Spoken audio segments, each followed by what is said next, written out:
Hey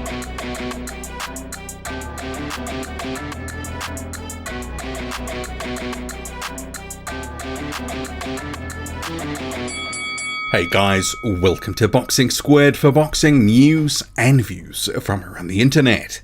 Lights out. All it took was one round and 3 landed punches. The third obviously doing the damage against Robert Helenius. Deontay Wilder stopping the Finn in the dying seconds of the first round of their fight at Barclays Center in Brooklyn, New York. A stunning punch. Deontay Wilder on the ropes, not even getting full extension, catching a face-first Robert Helenius barreling in with a short right hand and turned his lights out. Robert Helenius sparked out. Deontay Wilder is back, gets his first win of the decade, and sends a message to the heavyweight division. And we'll come to his statements in a moment from the post-fight review, from the post-fight interview, I should say, because he's said there's a couple of names that he's interested in, calling out Andy Ruiz Jr. and also Alexander Usyk. So heading into this fight, we didn't really know where Wilder was at because he's taken a couple of pastings in recent years from Tyson Fury, and obviously he's been out of the ring for a year. There were questions. Almost 37, he's talked about wanting to box till he was 40, but was the desire there? What version of Deontay Wilder were we going to see? And we got a good one. It's really sort of hard to sort of read too much into a few other elements about is he improving under Malik Scott, all that sort of stuff, because there was just not enough action. But actually, that's probably one of the best that I've seen him moving on the back foot. Deontay Wilder against Tyson Fury was woeful on the back foot, couldn't fight going backwards, but he was circling the ring here, and it looked comfortable enough. So it's something that he's done that's obviously he's now acclimatized and accustomed to. Robert Helenius, very aggressive and ripping in shots to the body, trying to do a little sort of Tyson Fury-esque sort of come forward and put it on Wilder. Just obviously it was not successful. And yeah, you got to credit Robert Helenius. He had a game plan. He knew what he wanted to do.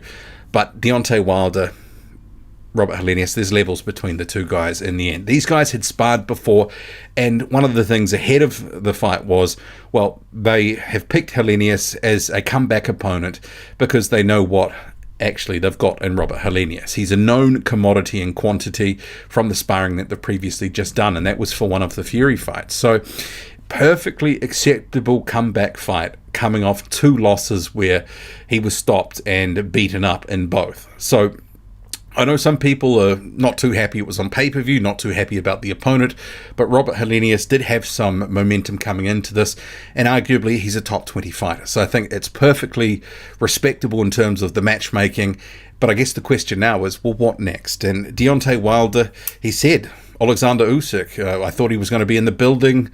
People sometimes change their energy, around me, blah, blah, blah, all that sort of stuff. He said he wouldn't mind the Usyk fight. Also, he called Andy Ruiz Jr.'s name out, remembering this was a WBC eliminator. And while he might be saying Usyk's name, and there was Anthony Joshua's name said in the build-up and fight week to this fight, which Deontay Wilder typically has done, he's called out Joshua numerous times in the past, that fight's not going to happen. The Usyk fight, unlikely, because I think Undisputed will happen at some point early in 2023 between Tyson Fury and Alexander Usyk. Fury may well have that warm-up fight, but I think Usyk probably sits. What's most likely, given this was a WBC eliminator and Andy Ruiz Jr. won the other WBC eliminator, I think they were semi-final eliminators as Mauricio Suleiman of the WBC described them, they're going to fight next. That is the reality. That's the path that has been set in motion, and it's an in-house fight. And it's 2 former champions, Andy Ruiz Jr., former unified champion, Deontay Wilder, former long-time WBC champion. So you can lock that one in as happening probably sometime around March or April. I think that's going to be the reality of what's next. But he said it was good to be back. He felt the love and support as soon as he got off the plane and then when he got onto the building, and he said he knew it was going to be a great night. He talked about Malik Scott being a big inspiration, and that was a very good camp, and he wanted to make things fun again. And I guess after, 40-odd camps, he had the same trainer, And actually, JD's, anyone else notice sort of cutting a bit of a lone figure sort of in the corner after the fight, sort of looking like a bit of a loose end. But anyway, he said he wanted to make it fun again, and that he'd done over 730 rounds, and the hard work had paid off.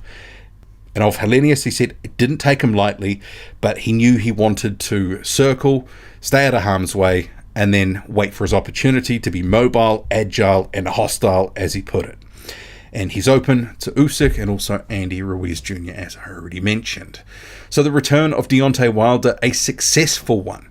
I know he's got his detractors, but Deontay Wilder is must-watch TV. Because you never know what's going to happen, be it what we saw against Tyson Fury in that trilogy, or in the case of other fights like this one, a brutal knockout. And it looked like it almost sent Robert Helenius to Valhalla, but obviously Helenius ended up leaving the ring under his own steam, so it was good to see that he was okay and able to exit the venue on his feet. Deontay Wilder, no doubt, with Andy Ruiz Jr. at a venue in 2023. What do you make of it all? Drop a comment, loud and often. Hit like, hit subscribe. Follow me on Twitter, boxing_squared. I'm out.